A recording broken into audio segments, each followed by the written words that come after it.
Hello friends, welcome to my YouTube channel and in previous video we will done Coulomb's law and what the Coulomb's law state that F is equal to 1 upon 4 pi epsilon naught Q1 into Q2 upon R square.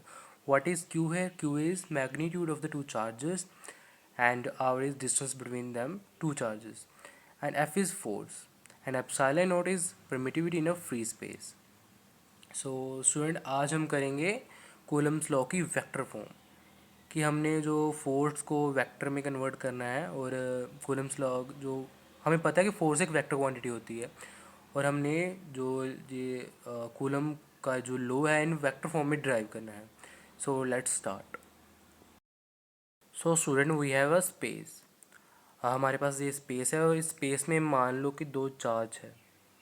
मान लो ये Q1 charge है और ये एक Q2 charge है. हमारे पास दो charge है और ये एक स्पेस में पड़े हुए हैं. कौन सी एक्सिस है यहाँ पर? एक्स वाई और जेड एक्सिस में. ओके.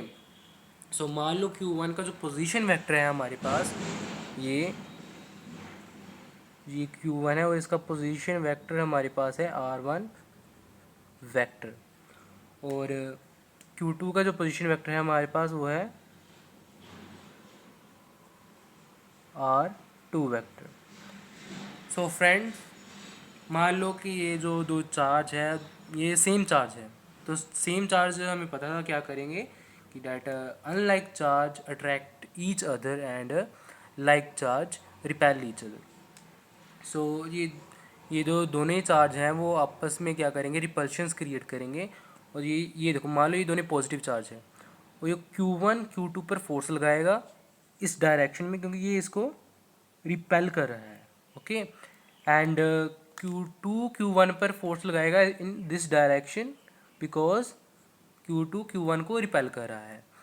और अभी हमने अब पहले हम फाइंड करते हैं कि ये फोर्स क्या है, इसका हम क्या नाम दें. अभी हमें पता है कि हम फोर्स को कैसे लिखते हैं. मान लो कि फोर्स ये एफ वेक्टर है, इसे हम ए बी लिखेंगे. इस ए बी का क्या मतलब है कि फोर्स जो बी है वो ए पर फोर्स लगा रहा है. Okay. So force on A due to B. So यहाँ पर क्या आएगा फिर? फोर्स किस पर लग रही है? फोर्स लग रही है Q2 चार्ज पर. सो जिस पर लग रही है उसको हम आगे लिखेंगे और जिसके कारण लग रही है उसको हम पीछे लिखेंगे. तो ये क्या बन जाएगा? F21 vector. अभी इसका हम करेंगे नामकरण. तो क्या बनेगा? फोर्स लग रही है Q1 पर, कौन लगा रहा है? Q2 लगा रहा है. सो ये बन जाएगी फोर्स F12 वेक्टर. सो अभी हमने फाइंड करने है इस फोर्स की पोजीशन वेक्टर फोर्स किस डायरेक्शन में लग रही है. सो अगर हम F21 की बात करें तो ये इन दिस डायरेक्शन लग रही है. तो इसका जो फिर वेक्टर क्या बनेगा? इसका 1 से 2 जा रहा है. इसका जो वेक्टर बनेगा इस डायरेक्शन में R1 से 2. ये किसका है? ये F21 का है. ये इस फोर्स का ये है. और हम दूसरी फोर्स की बात करें जो Q1 पर लग रही है वो किस डायरेक्शन में लग रही है? इस डायरेक्शन में लग रही है. सो इसका जो पोजीशन वेक्टर किस डायरेक्शन बनेगा? इस डायरेक्शन में बनेगा जो बनेगा R21 vector. So friends this is all about the diagram and I hope you will understand very nicely this. And so हमें पता है कि किसी भी वेक्टर चीज़ को हम कैसे रिप्रेजेंट करते हैं. अगर हमने फोर्स को रिप्रेजेंट करना है एज अ वेक्टर तो उसका मैग्नीट्यूड और उसके साथ हम उसका पोजीशन जो वेक्टर है जो उसका यूनिट वेक्टर है उसको हम लिख देंगे. तो ये क्या बन जाएगा? इन वेक्टर फॉर्म में बन जाएगा. So student so by triangular law of vector addition हम कैसे लिखते हैं? ये अगर हमने लिखना है R12 वेक्टर तो क्या लिखेंगे हम? ये होता है फाइनल और ये होता है इनिशियल पॉइंट. सो इसको हम लिखेंगे R2 vector minus R1 vector, final minus initial. अगर हमने लिखना है R21 वेक्टर को तो ये क्या लिखेंगे? R1 vector minus R2 vector. So friends जैसे आपको पता ही है कि किसी भी अगर हमने आर कैप निकालना है तो यूनिट वेक्टर निकालें. कैसे निकलता है यूनिट वेक्टर? उसका वेक्टर अपॉन उसका मैग्नीट्यूड. इसे हम क्या निकालते हैं? इसका ऐसे हम उसका यूनिट वेक्टर निकाल सकते हैं. सो मान लो ये इक्वेशन फर्स्ट है, ये इक्वेशन सेकंड और ये इक्वेशन थर्ड. तो सबसे हमने पहले फोर्स निकालनी है Q1 पर. So force on Q1 due to Q2 क्या आएगी, force F vector 1/1 due to 2 क्या बनेगी ये force 1/4 pi epsilon naught and Q1 into Q2 upon, तो यहाँ पर R क्या आएगा, ये देखो F12 वेक्टर फोर्स इस डायरेक्शन में लग रही है और इसका जो वेक्टर है, इसका पोजीशन वेक्टर भी इस साइड है, वो क्या है R21 वेक्टर। तो ये क्या बन जाएगा R21 का स्क्वायर। और अगर किसी वेक्टर पर स्क्वायर है हो तो उसके ऊपर वेक्टर लिखना जरूरी नहीं होता, उसका वो मैग्नीट्यूड ही बन जाता है। तो इसके ऊपर क्या आ जाएगा R12 कैप। जैसे मैंने आपको बताया था कि किसी भी किसी भी वेक्टर को कैसे लिखते हैं, उसका मैग्नीट्यूड इंटू उसका यूनिट वेक्टर। ओके, सो इसके साथ हमने क्या लिख दिया, इसका यूनिट वेक्टर लिख दिया। सो स्टूडेंट, ये हमारी बन गई question 4th। So next, force on Q2 due to Q1। सो क्या आएगा, F21 vector is equal to 1/4 pi epsilon naught Q1 into Q2 upon, अब यहाँ पर R क्या आएगा, सो R आएगा इस डायरेक्शन में R12 वेक्टर, R12, और वेक्टर लिखने की हमें ज़रूरत नहीं, तो ये क्या बन जाएगा R12 कैप। ये हमारी बन गई 5th इक्वेशन। सो नाउ अब हम यूज़ करेंगे ये वाली इक्वेशंस यूज़ करेंगे। सो by using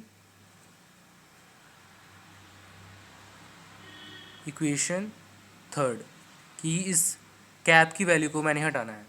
so F21 vector क्या बन जाएगा 1/4 pi epsilon naught Q1 into Q2 into R12 square and R12 vector upon its magnitude.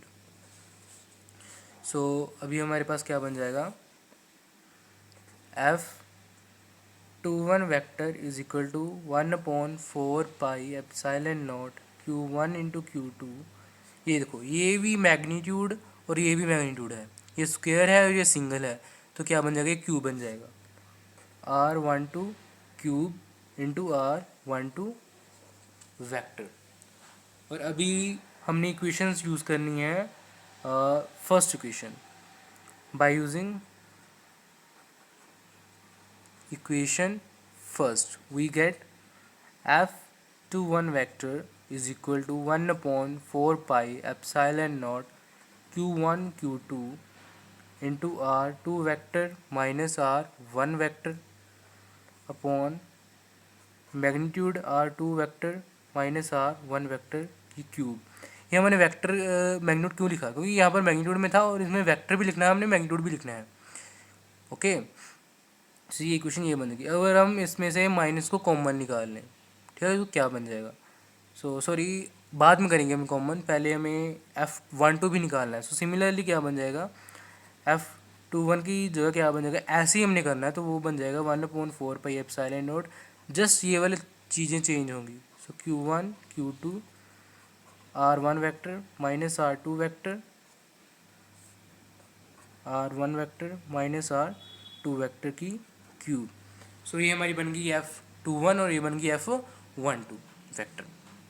So friends, अगर हम यहाँ से माइनस को कॉमन निकाल लें तो क्या बन जाएगा, F12 vector is equal to minus 1/4 pi epsilon naught Q1 Q2 R2 vector minus R1 vector, because हमने माइनस को कॉमन निकाल लिया। अगर हम माइनस मोड से बाहर निकालेंगे तो पॉजिटिव बन जाएगा, क्योंकि मोड में से कोई भी चीज़ नेगेटिव हो तो पॉजिटिव रहती है। तो ये बन जाएगा R2 vector minus R1 vector, इसका माइनस में कोई फ़र्क नहीं पड़ेगा। अब ये देखो, ये वाली इक्वेशन और ये वाली इक्वेशन, ये वाली लेफ्ट हैंड साइड इसकी और इसकी लेफ्ट हैंड साइड सेम है, तो इसकी जगह में मैं ये वाली चीज़ सब्सटीट्यूट कर सकता हूँ या कर सकता हूँ। सो F12 वेक्टर क्या आ जाएगा हमारा, माइनस F21 वेक्टर। तो स्टूडेंट, हमने यही चीज़ प्रूफ करनी थी, जो वो फोर्सेस हैं, जो यहाँ पर दो फोर्सेस लग रही हैं, डायग्राम से ही पता चल रहा है कि फोर्सेस इक्वल इन मैग्नीट्यूड है एंड ऑपोजिट इन डायरेक्शन, इसकी डायरेक्शन इस साइड है और इसकी डायरेक्शन इस साइड है। Okay, so it represent that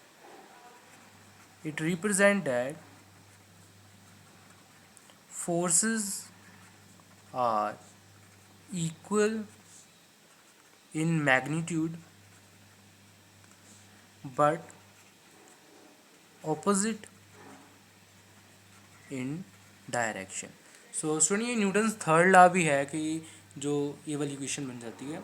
so ये भी क्वेश्चन आ जाता है कि क्या Coulomb's law Newton third law को फॉलो करता है? हाँ, यस, ये न्यूटन थर्ड लॉ को भी फॉलो करता है। So this is all about Coulomb's law in vector form. I hope you will understand very well, and thank you for watching my video. Thank you.